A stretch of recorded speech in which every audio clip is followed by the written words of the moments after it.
সুপ্রিয় দর্শক, আসন্ন ত্রয়োদশ জাতীয় সংসদ নির্বাচন 2026 ঢাকা ৭ আসনের বিএনপি মনোনীত প্রার্থী জনাব হামিদুর রহমান হামিদের নির্বাচনী জনসভা করেন কামরাঙ্গীরচরে। আজ জনসভায় তিনি বলেন, তিনি নির্বাচনে জয়লাভ করলে আমার আসনের রাস্তাঘাট সংস্কার, চাঁদাবাজি, দখলবাজ ও মাদক নির্মূল করবে। এছাড়াও জনগণের সকল সমস্যা সমাধান করবে। প্রত্যেকটি পরিবারের কাছে আমরা তাদের ফ্যামিলি কার্ড পৌঁছে দেব। তিনি আরও বলেন, একটাই, আমি যদি কামরাঙ্গীরচরের এলাকা প্রতিটা জনগণের যে কথা এবং আপনার দেশ রাস্তা উন্নয়ন বিভিন্ন সামাজিক অবস্থানগুলি যদি আমি ঠিক করতে পারি, মা-বোনদের সমস্যার সমাধান করতে পারি, জনগণের সমস্যার সমাধান করতে পারি, তাহলে মনে করবো আমার সার্থকতা, আমার ভয় যে আমাকে এই পর্যায়ে নিয়ে আসছে। আমি আপনাদের একটা কথা বলি, বড় কথা বলবো না। এখানে উপস্থিত অনেকেই আছেন, সবাইকে আসসালামু আলাইকুম। মহিলা দল নেতৃবৃন্দ, বিএনপি নেতৃবৃন্দ, এলাকার ময় মুরব্বী, মা বোনেরা, পর্দার আড়ালে যারা আছেন, আমার কথা শুনছেন এবং বাইরে যারা শুনছেন, সবাইকে আসসালামু আলাইকুম। আমার আন্তরিক শুভেচ্ছা, ভালোবাসা। আমি আপনাদেরকে কয়েকটা কারণ জাস্ট কিছু কথা বলবো। আপনারা আমার পাশে থাকেন, আমাকে ভোট দিয়ে জয়যুক্ত করেন।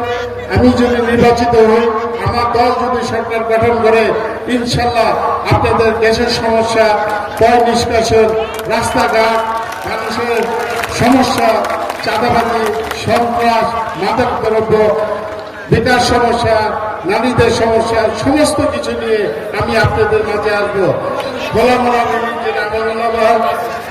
সব কিছু নিয়ে আসবো। ফ্যামিলি কার্ড একটা আমাদের বিএনপি পরিকল্পনা, সেটা আমরা জানি, বই আকারে দিয়েছি সবাইকে। আমরা খেলার মাঠ সহ সমস্ত কিছু নিয়ে আপনাদের জয়যুক্ত করেন। ইনশাল্লাহ আপনাদের পাশে থাকবো। 24 ঘন্টা আপনাদেরকে খেদমত করার জন্য আমি প্রস্তুত। আপনি দেখবেন আমার ভাইয়ের শিষ্য আমি, আমার ভাই যেভাবে সময় দিয়েছে পুরো কেরানীগঞ্জে, আমি জানি 13টা ইউনিয়নে দিন রাত 24 ঘন্টা নৌকা হেঁটে আমি ভাইয়ের সাথে যে কোনো এক কারণে 6 মাস ছিলাম। এবং যখন 90 সালে আমার ভাই নির্বাচন করতে কামরাঙ্গীরচর ছিল, আমাদের জগন্নাথ বিশ্ববিদ্যালয় তখন কলেজ ছিল, আমি সাকির সহ আমার ভাইয়ের সাথে সবসময় থাকতাম। তার লাঠিয়াল হিসেবে হলো আমি তার পাশে ছিলাম, তাদের পাশে থাকতাম। এই কারণে তখন কামরাঙ্গীরচর ছিল, কেরানীগঞ্জ ছিল আওয়ামী লীগের একটা আখড়া, তখন আমরা তার পাশে থাকতাম এবং আমার ভাইয়ের সাথে সাথে অনেক ঘুরেছি। অজব পাড়াগা ছিল কেরানীগঞ্জ, আজকে প্রতিটা জমির দাম অনেক অনেক অনেক বেশি।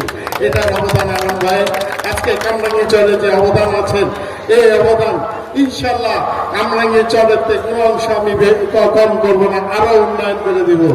আপনারা আমার পাশে থেকে আমাকে ভোট দিয়ে জয়যুক্ত করেন।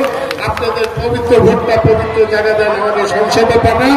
আপনাদের কথা আমি বলবো, আমি বিশ্বাস করি আমরা যদি নির্বাচিত হয়ে আমরা সরকার গঠন করি, ইনশাল্লাহ আমি কোনো অংশে কোনো কিছু আমি দাবি ছাড়া আসবো না ইনশাল্লাহ। ভাই একটা কথা বলেছে, আজকে আমার হাত এইটুকটা অনেক বড় হবে, ইনশাল্লাহ বড় হবে যদি আমাকে নির্বাচিত করেন। আমি আমার কথা দিয়ে যাচ্ছি, আপনাদের জন্য আমি অনেক কিছু করবো, অনেক কিছু করবো। আপনারা আমার পাশে থাকেন, আপনাদের পবিত্র ভোটটা আমাকে দেন। আপনারা দল বল নির্বিশেষে আমাকে ভালোবাসেন, শিশুকে ভালোবেসে ভোট চান, সবার দুয়ারে দুয়ারে চান। আপনার মূল্যবান ভোটটা নিয়ে এসে আমাকে ভোট দিয়ে জয়যুক্ত করেন। আপনাদের মূল্যবান ভোটটা 12 তারিখ সারাদিন ধানের শীষে ভোট দিন। 12 তারিখ সারাদিন, 12 তারিখ সারাদিন, 12 তারিখ সারাদিন। আমি এক কথা বরাবর এখানে শেষ করছি। আল্লাহ হাফেজ, আসসালামু আলাইকুম। তারেক রহমান জিন্দাবাদ, শহীদ